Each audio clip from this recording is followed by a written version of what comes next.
Really, if we're going to have an effective response to the HIV, it has to be by engaging with youth, about thinking about what are their particular needs, how do we make the HIV response actually meaningful for them.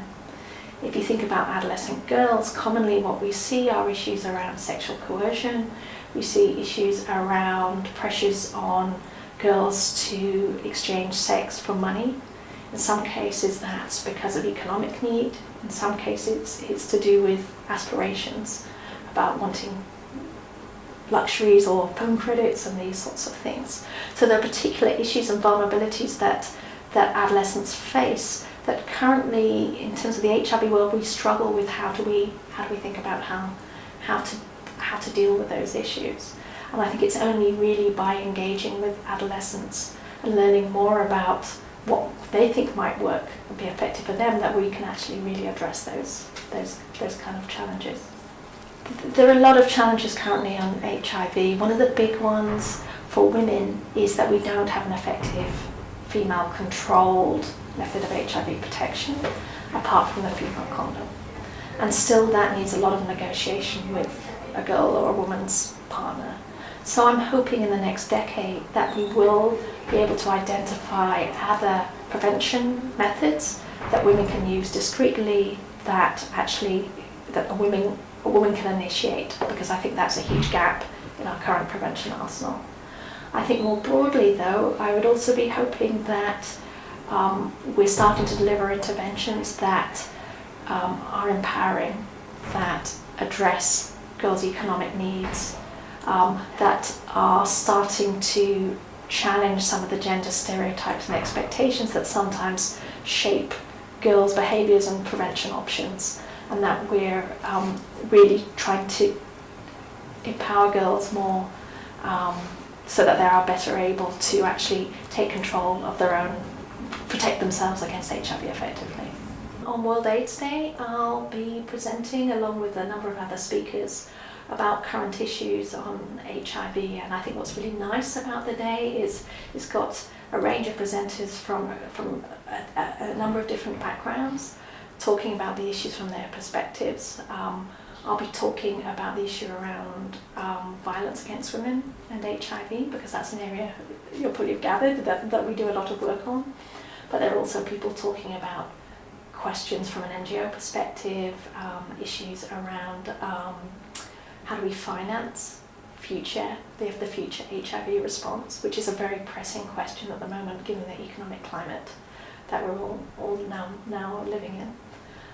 And so I'm looking forward to a lively debate and discussion with my colleagues and with the people who attend that meeting. In the advice I'd give to world leaders and I think the priorities for post-2015, I think are really about making sure that in future investments and priority setting around HIV, we don't get into a silo mentality. I think a lot of the HIV response to date has been incredibly strong, but at times we haven't benefited, we haven't thought about what are the kind of programs that are good, for example, for adolescents and help address HIV, but also could help address their other needs. So be it things like contraceptive needs, sexual health needs more broadly. I think post-2015 there's a lot of the sort of increasing discussion about how do we better provide a more kind of comprehensive response and sort of integrated response, and I think that's something that should be weighed up when we're thinking about the priorities in the future. I think the other really strong recommendation I'd have to leaders is to really involve the communities that are most affected by HIV in any deliberations of the response. What we've learned over many years is it's only really when we make sure that interventions address the needs of the groups that they're trying to serve that actually those programs are effective. And in different Commonwealth countries, you've got different patterns of vulnerability. In some settings, you've got HIV is very concentrated in quite, at times, stigmatized groups, so be it sex workers, injecting drug users. So we really have to involve people representing those groups and people who, from those communities, in deliberating about the future policy directions if they're going to be effective.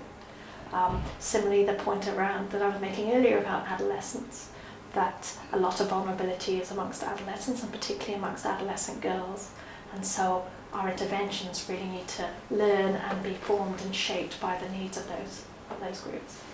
STRIVE is a DFID-funded research consortium, and so basically it's a partnership between people here at the London School of Hygiene and Tropical Medicine and partners in India, South Africa and Tanzania.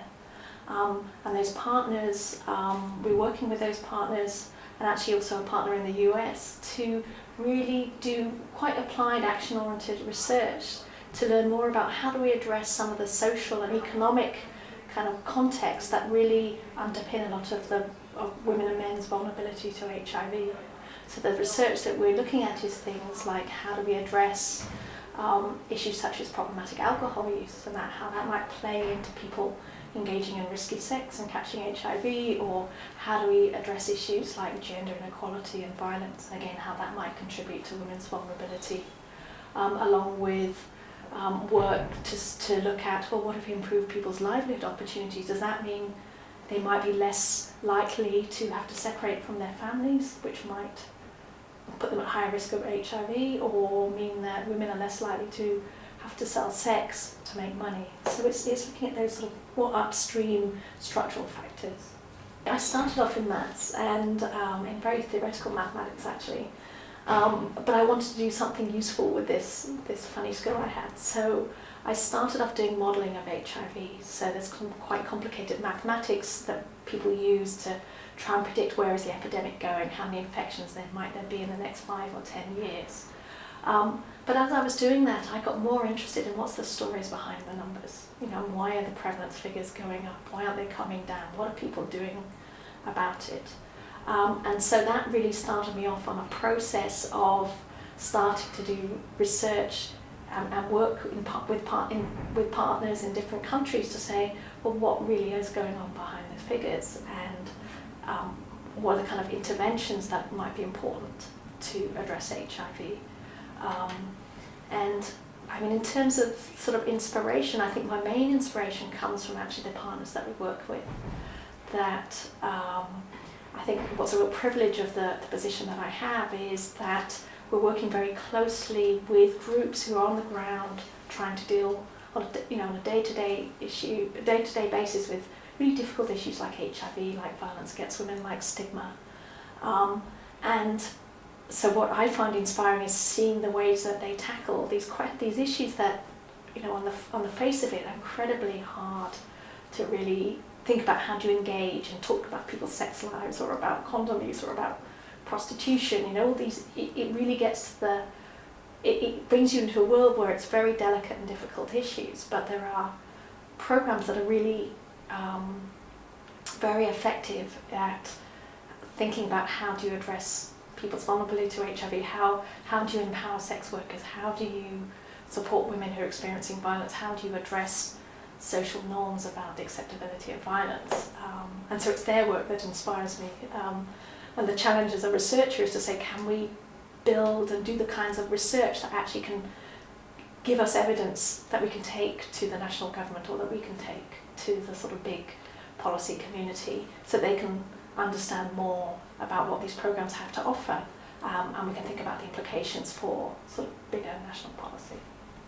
For me, the eureka moments have come from starting to think a bit sort of about what are the causes of HIV vulnerability, and really sort of appreciating that actually how central it is to address those issues if we're really going to have a big impact on HIV, and actually for that impact to be sustainable, because the danger is otherwise we're patching things up versus saying let's deal with the root cause of the issue. And so some of the work that, for example, we did a study looking at can we empower women economically and socially in South Africa. And what we did is show that over 2 years we halved the levels of domestic violence that those women experience. And really that sort of empowerment intervention really set up a whole chain of HIV-related activities, sort of, so women were mobilised to act on issues around, for example, alcohol use and selling alcohol to minors, how issues of whether the police were taking cases of rape seriously. There's a whole lot of things that happened by actually going in and doing an empowerment focused intervention versus lecturing people on condom use. And so to me it's those sorts of eureka's where actually when you start seeing those things play out and how it gets a momentum of its own, to me are the really exciting elements of the kind of intervention work that we're looking at now, which I think really is pointing us much more to the right sort of directions that the HIV intervention world should be thinking about.